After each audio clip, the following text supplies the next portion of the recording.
Are we the only beings in the universe?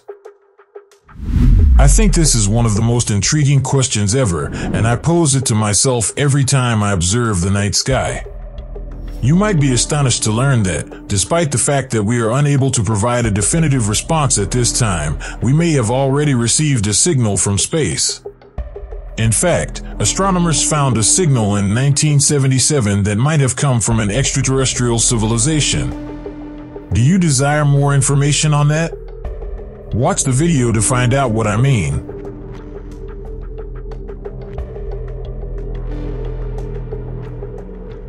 Our story begins in 1973 at Ohio State University when the SETI project assigned a radio telescope known as Big Ear to scan the sky for evidence of extraterrestrial life.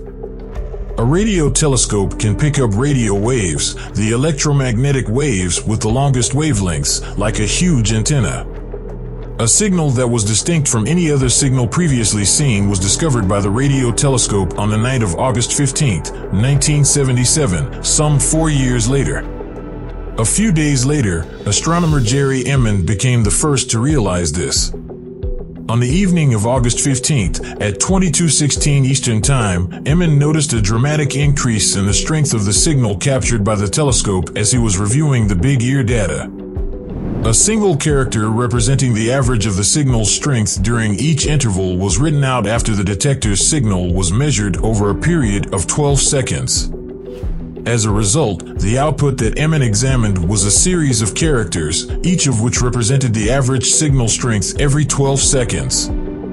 The following characters were employed in this system. Spaces represented signals with an intensity of 0, numerals from 1 to 9 indicated increasing strength, and letters were used to represent signals with an intensity of 10 or higher. A stood for a signal intensity of 10, B for an intensity of 11, and so on. The printouts examined by Emmon typically only included a mixture of space characters, the numerals 1 and 2, which stand for low-intensity signals that correspond to background noise. However, on reviewing the data for August 15th, Emmon was startled to see a string of 6 consecutive characters, 6EQUJ5, which stood out as being quite distinct from the other characters.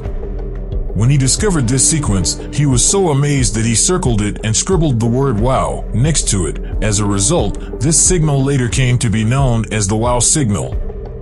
Each character, as we previously stated, indicates the signal's average intensity over a period of 12 seconds. Hence, this string of 6 characters represents the signal's total duration of 72 seconds.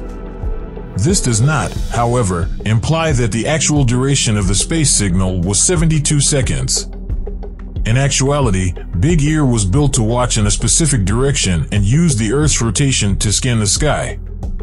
This indicates that Big Ear could only study a specific point in space for 72 seconds due to the Earth's rotational speed and telescope size.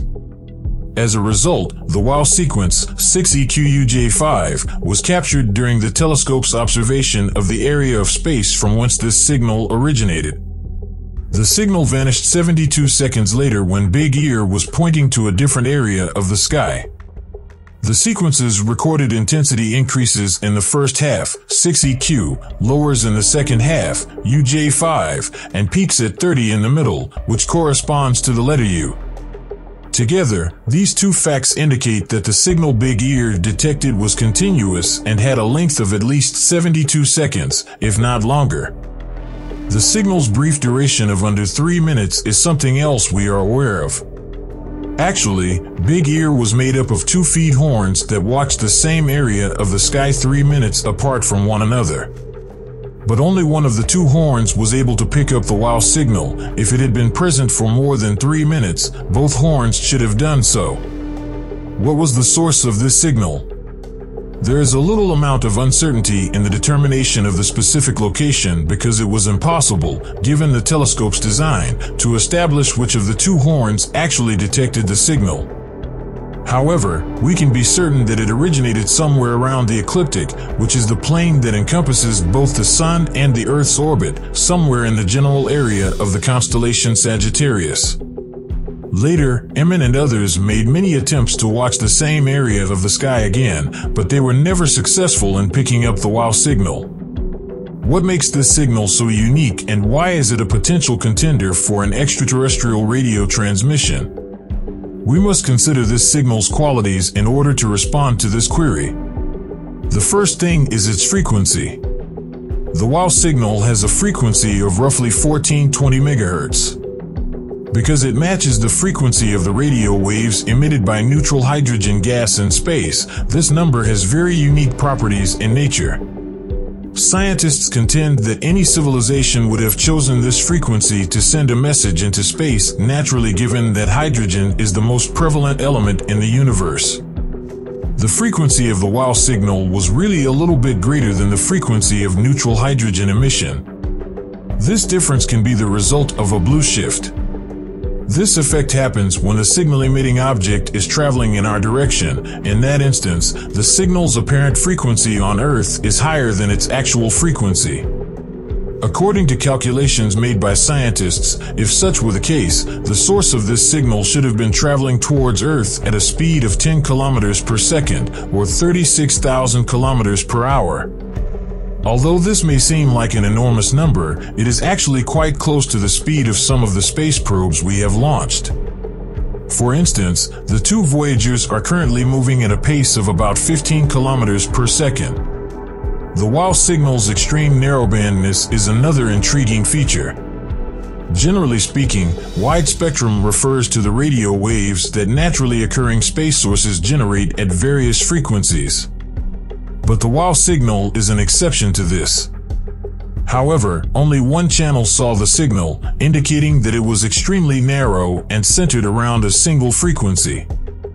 Big Ear's receiver really had 50 distinct channels, each of which could detect a different frequency. It's interesting to observe that these signals are more akin to the narrowband ones that radio stations on Earth use for communications. What type of natural source can emit such a narrowband signal is unclear. At this juncture, one would wonder if the WOW signal actually came from Earth and was then reflected by a satellite in the direction of the radio telescope. This is highly improbable for primarily two reasons. First off, because to its crucial relationship to hydrogen, the frequency of 1420 MHz is of protected frequency.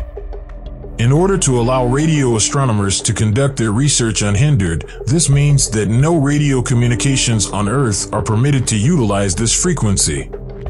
Therefore, it is extremely unlikely that someone on Earth was broadcasting at this frequency in 1977. Second, scientists determined that the Big Ear signal source must have been at least as far from Earth as the Moon based on the signal's form.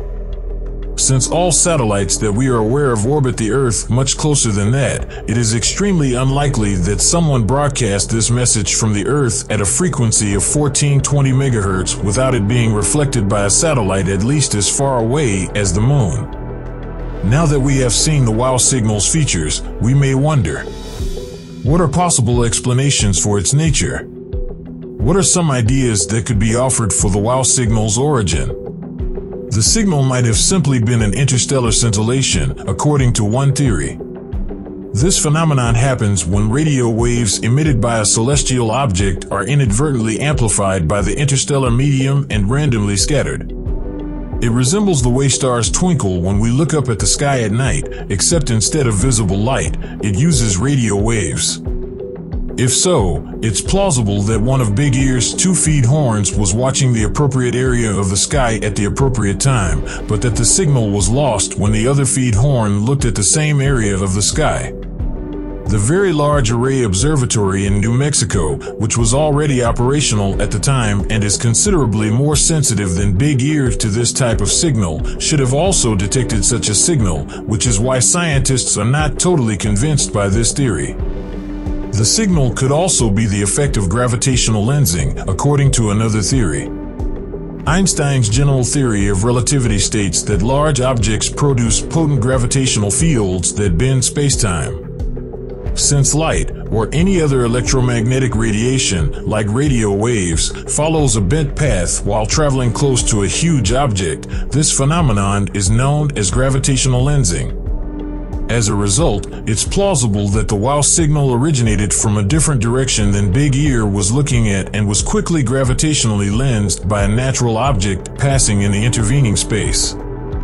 However, this theory doesn't seem very plausible either because it's highly unusual that this impact persisted for such a limited period of time, and the signal should have been picked up by the second feed horn as well.